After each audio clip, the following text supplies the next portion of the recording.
Side Edition. Hello, thanks for joining us. I'm Mary Calvi. It's finally over. On the fourth day of deliberations, the jury has ruled in the retrial of Karen Read, who was accused of murdering her police officer boyfriend. Today, Read was found not guilty of the two most serious charges. And as Allison Hall reports, when she left the courthouse, her supporters erupted in deafening cheers. Victory for Karen Read amid a shower of pink confetti. Cheers erupted among hundreds of her supporters outside the courtroom after the not guilty verdict came down. Murder in the second degree. Guilty or not guilty? Not guilty. The 45-year-old former college professor hugged her attorney, wiped away tears, and seemed to shudder after the verdict was read.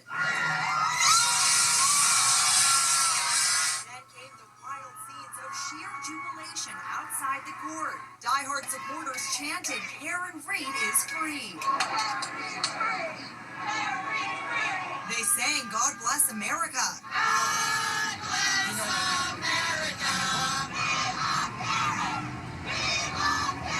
She addressed the crowd. Number one is I could not be standing here without his amazing supporters who have supported me and my team financially and, more importantly, emotionally for almost 4 years.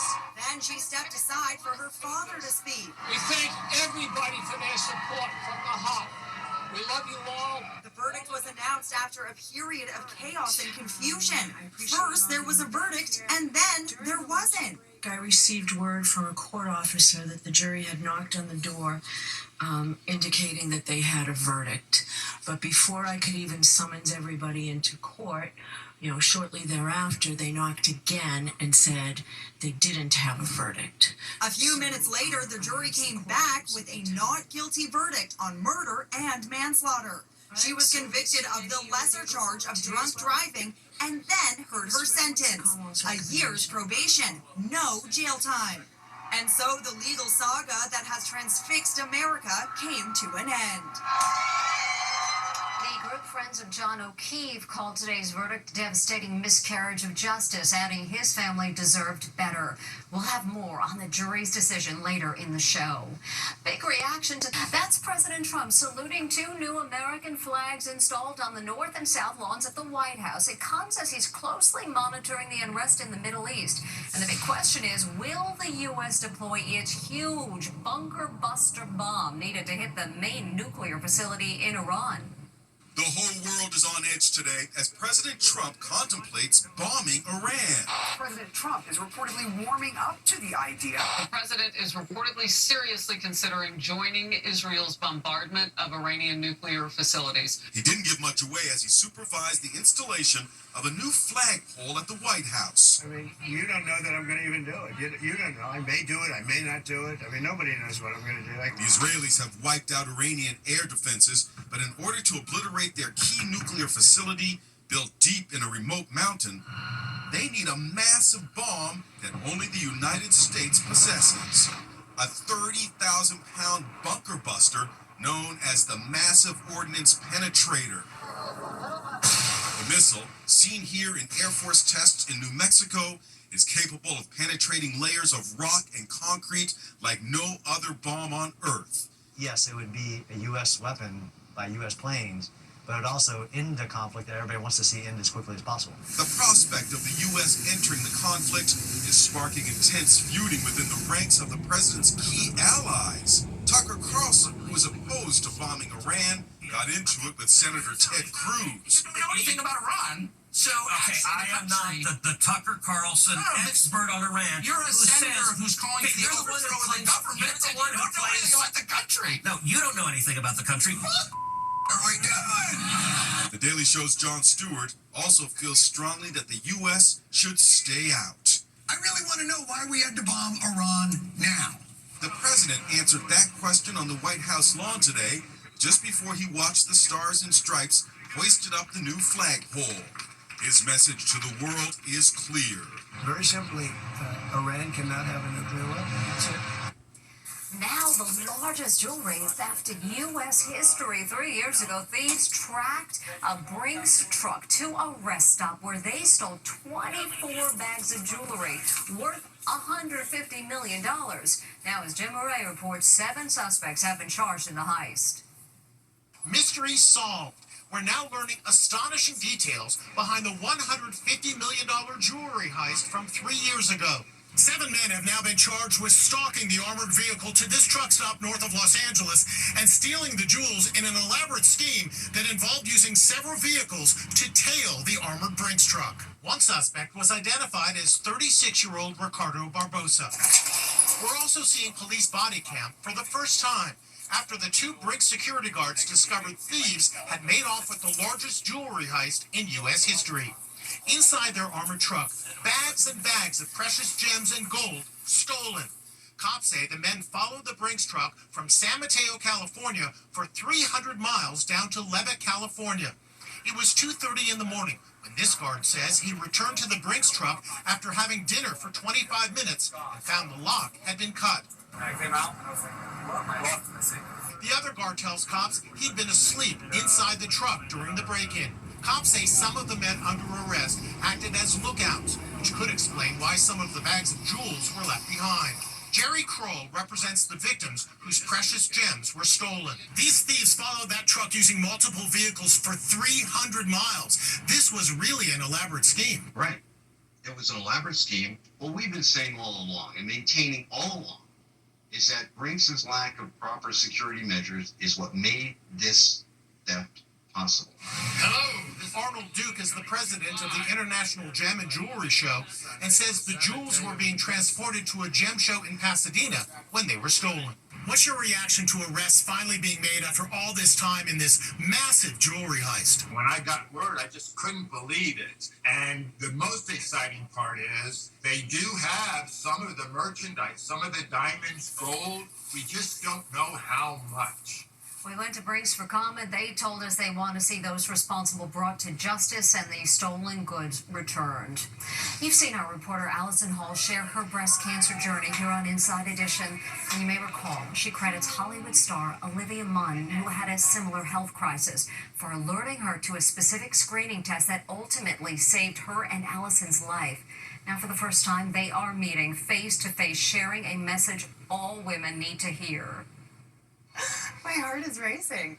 It's not every day you get to meet the person who saved your life. Hi, Olivia. I'm so happy to meet you. Good to hug you after all this time. It all started last year when actor Olivia Munn revealed she'd been diagnosed with breast cancer after using a screening method called the Breast Cancer Risk Assessment Test. I was assigned to take the same test for an Inside Edition story. Family history. My mom had breast cancer when she was 50. Other questions on the test include my age, ethnicity, and any prior breast biopsy. Any score above 20% is considered high. Your risk comes out to be 36%. Wow. Okay. That feels high. After a mammogram, an ultrasound, and then an MRI, I got the news 1 week before my 33rd birthday that I had stage 0 breast cancer. The fact that it was just you going out on assignment and that you're so young to be getting breast cancer. Also the fact that you're able to catch it at such an early stage, like all of those things together just like made me so emotional. If you hadn't shared your story, it would have been 8 years until I had my first mammogram. Every doctor told me, get your first mammogram at 40. And for 8 years, that cancer would have been growing if it hadn't been for you. This has been my mission. And I mean, meeting you is, it just means a lot to me. I have such a bond with you. Like Olivia, I opted to undergo a double mastectomy with reconstruction, a physically and emotionally grueling process. In her latest role, Olivia plays Jon Hamm's love interest on the Apple TV Plus show, Your Friends and Neighbors. It was her first time doing sex scenes since her mastectomy. What was it like doing sex scenes, taking sexy selfies to send to Jon Hamm's character? It was tough, but I really wanted to do it for the character and for the show. I was cheering at my screen, like, go Olivia, you look beautiful. Were you proud of yourself? Yeah, Yeah, it was a big hurdle for me. I really think that so many women who have gone through what we've gone through are going to look at that and feel a lot better about themselves. For the premiere of the show, Olivia wore a sparkly silver gown with plunging sides, which she initially thought showed too much. And then I just said, you know what, I love the dress, and it is what it is. I'm going to wear it. And it's taking those steps every day that have made me feel more comfortable. At the end of our lunch at Leon's restaurant in New York City, I shared a letter of gratitude that I wrote. Dear Olivia, you changed the course of my life. You gave me the gift of strength and empowerment, and most importantly, time. Thank you from the bottom of my heart. You saved my life. Such a special bond. Allison was also invited onto CBS Mornings today for a chat with Gayle King and her co-hosts. Yeah. She sharing her story, you meeting her, and what the impact that will have on you for the rest of your life. We really wanted to meet, and we thought, you know what, let's film this and share this special bond and this special story with everyone. Amazed at your bravery, Allison, and we'll be back with much more Inside Edition after this. Here we told you about Karen Reed being found not guilty of murdering her police officer boyfriend. With all the salacious headlines, it's easy to forget that they once had a happy relationship until things turned rocky. Here's a look at their tragic love story. It was the romance at the center of the sensational Karen Reed murder trial.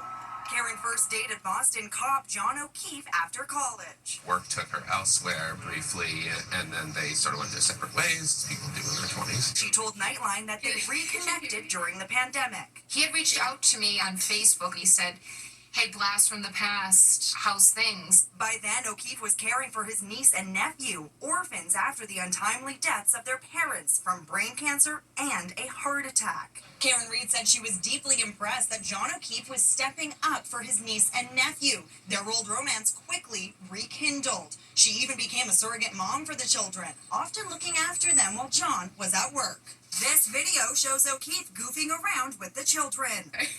What are you doing? I would call him the patron saint of Canton, and I think you'd be hard-pressed to find anyone that didn't care for John. That's a stark contrast with the furious voicemails she left for him the night he was found dead. Karen and her supporters claim she is being framed by cops who are protecting one of their own. They say O'Keefe was killed at a party at another police officer's house. The trial is in Karen Reed's first life-altering battle. She suffers from Crohn's disease that caused temporary blindness and underwent 10 abdominal surgeries. She also suffers from a brain tumor and MS. If you talk to the Karen Reed supporters, they tell you that they are so interested in this case because they believe that she's not guilty, and they believe that Karen Reed could be any one of them. No one has fought harder for justice for John O'Keefe than I have. Reed isn't completely off the hook. John O'Keefe's family has filed a civil case seeking $50,000 in damages. This mama raccoon's little ones was in peril. She did whatever she had to do to save the day. It's Supermom Raccoon to the rescue. Watch as this mama raccoon clutches her baby with her teeth as they dangle off a roof in Pennsylvania. She's gonna drop him. Oh no. Look at her go. Wow. That is the will of a mama right there. Hannah Glancy shot the now viral video of the heroic mom scene. As a mother, I would do the exact same thing for my kids. You don't think about any form of danger that you might be putting yourself into. All you care about in that moment is your baby. That is one tough mama raccoon. Look at her go. Wow. More proof animal moms are just like us. Still to come, what's hiding in the carpet?